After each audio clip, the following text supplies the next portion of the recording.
What's up guys, it's Devin, and today I'm going to be doing the Hamilton book tag. So this tag was created by Maureen over at Maureen TV, and I will link her video in the description box below. But basically it's a really fun tag that links the Broadway musical Hamilton to your favorite books. So if you don't know what Hamilton is a Broadway musical created by Lin-Manuel Miranda that basically chronicles the life of Alexander Hamilton, who is one of the founding fathers of America. Also, if you aren't already, make sure you subscribe to my channel because there are new videos out every week and it's just a good old time over here. Without further ado, I give you the Hamilton book tag.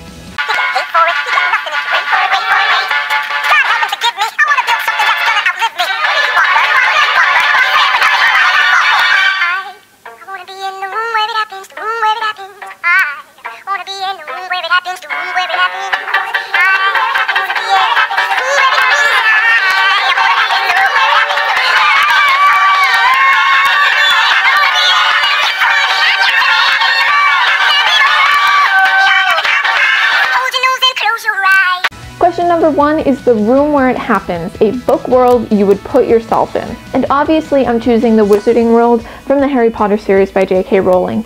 And this is the most cliched answer of all time. Like, this question, anytime I see this question answered in any video, it's always Harry Potter. And Harry Potter has been such a huge part of my life for a long time now that it just feels so comforting to see the Wizarding World and to hear the music and to know the familiar characters. It's just very comforting to me, and it's a comforting place. Whereas if I were to pick like the Hunger Games District 12, I'd be scared out of my mind the entire time. Take Philip Skylar, the man is loaded. Uh-oh, but little does he know that his daughters, Peggy, Angelica, Eliza, leave the city just to watch all the guys.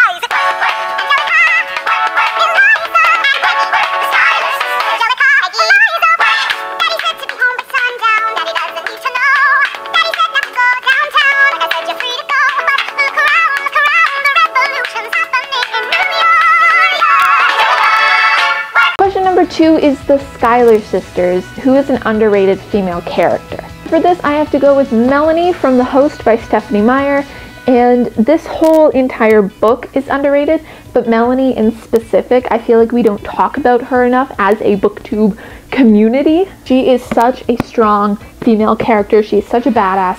She basically is trapped inside her own consciousness, but she can't control her own body. Like, she still has thoughts, and she says, oh, you should do that, but basically she's sharing her headspace with Wanderer, and she can't make her own body move. It's all up to Wanderer. So she sees these things happening in her life and she has no control over it, and she is so strong. She keeps her composure the entire time.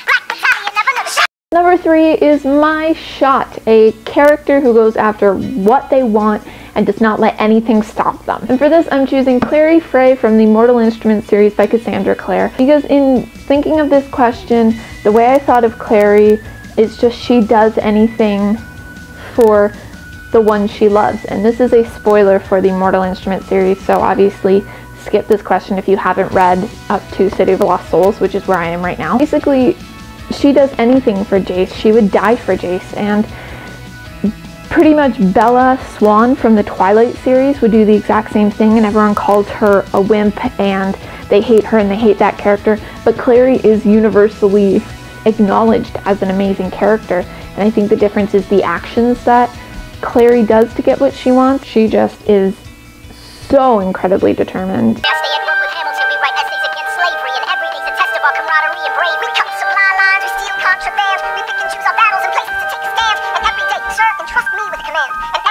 He dismisses me out of hand.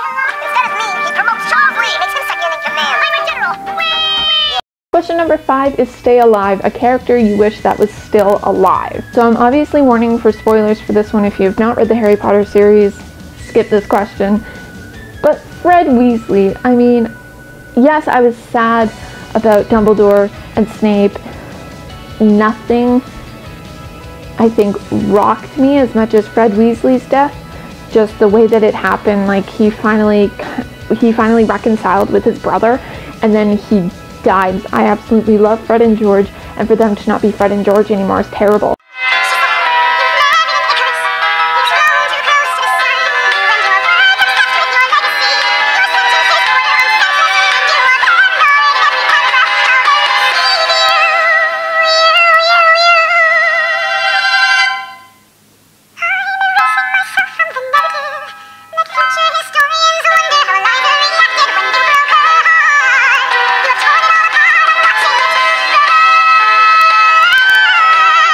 Question number 5 is burn, the most devastating end to a relationship you've ever read. I am totally spoiling the Infernal Devices right now, so if you have not finished the Infernal Devices, skip this question. I highly advise it. The most devastating end to a relationship for me is Will Herondale and Tessa Gray from the Infernal Devices trilogy by Cassandra Clare. Oh my god. Will dies! Like, there's no more of a devastating end to a relationship than that, where one of them dies and then the other one can't die. They are immortal. They can't die. They have to live on forever without their loved one and just remember the short time that they had together.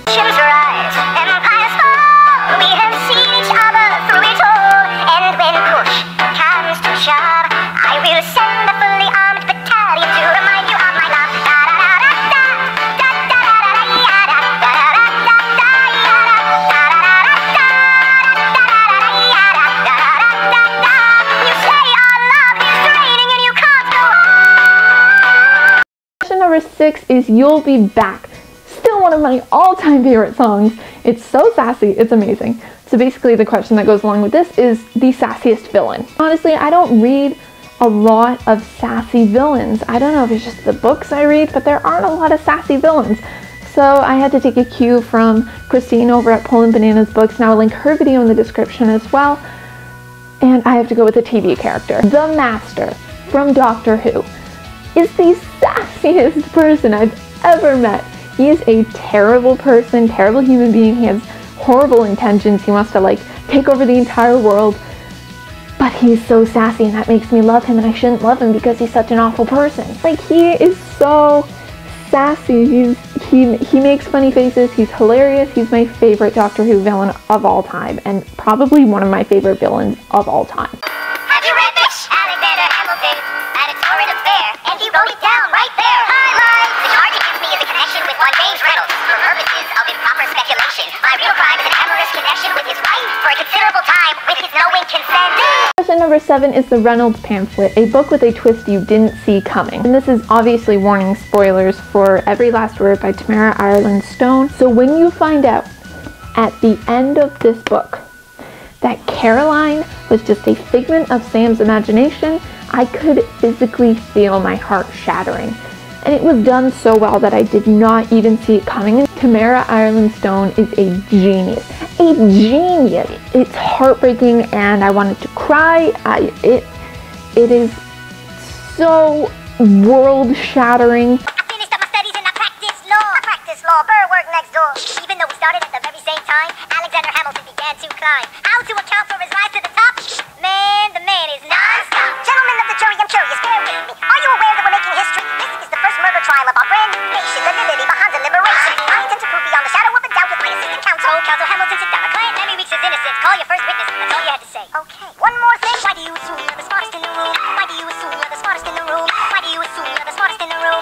That attitude may be your doom. Number 8 is NonStop. What is a series that you marathoned? I'm going with The Hunger Games by Suzanne Collins.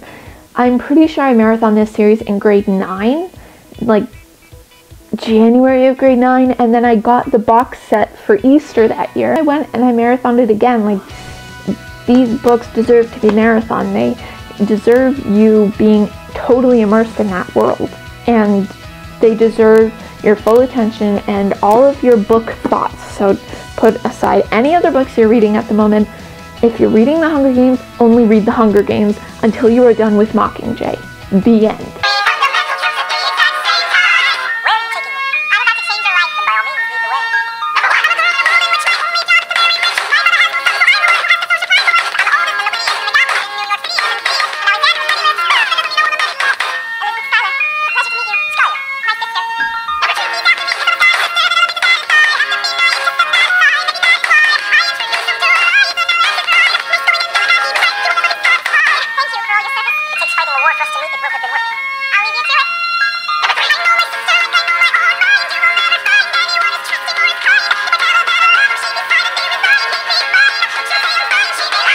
Number 9 is Satisfied, your favorite book with multiple POVs. And I don't read a lot of books with multiple POVs. I'm going with a weird one, and it is Love, Rosie by Cecilia Ahern. Here's the way I see it.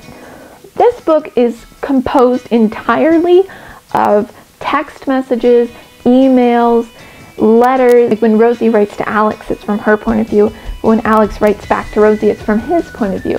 And this book was amazing and definitely worthy of this title. It's really unconventional to have it totally in like that kind of format, but it worked really, really well for it. When I was young and dreamed of glory, you had no control. Who lives, who dies, who tells your story? President Jefferson, I'll give him this. His financial system is a work of genius. I couldn't undo it if I tried.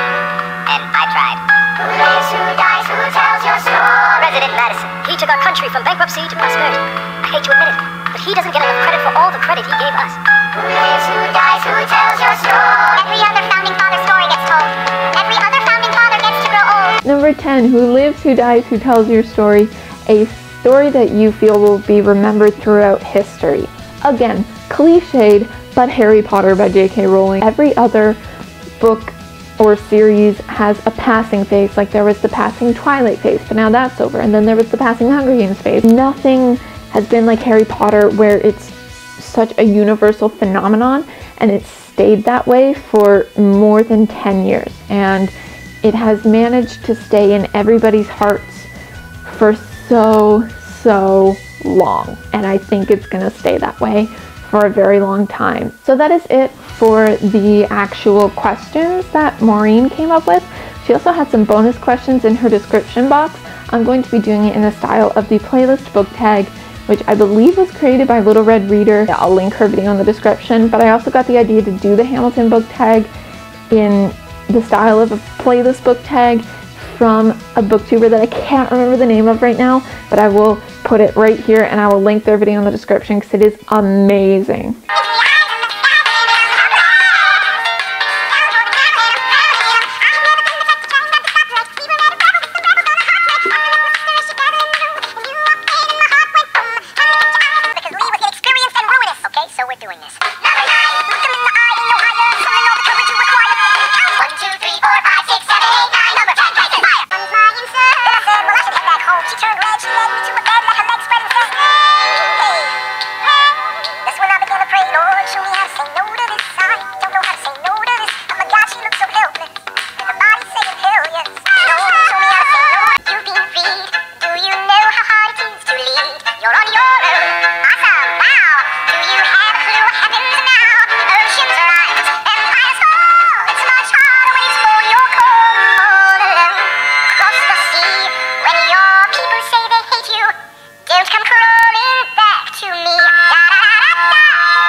So that is it for the Hamilton book tag. Thank you guys so much for staying till the end. As usual, make sure you like, comment, and subscribe to my channel, and follow me on all of my social media. And go check out Hamilton if you have not already. And I think that's it. That's all from me and my Shelfie.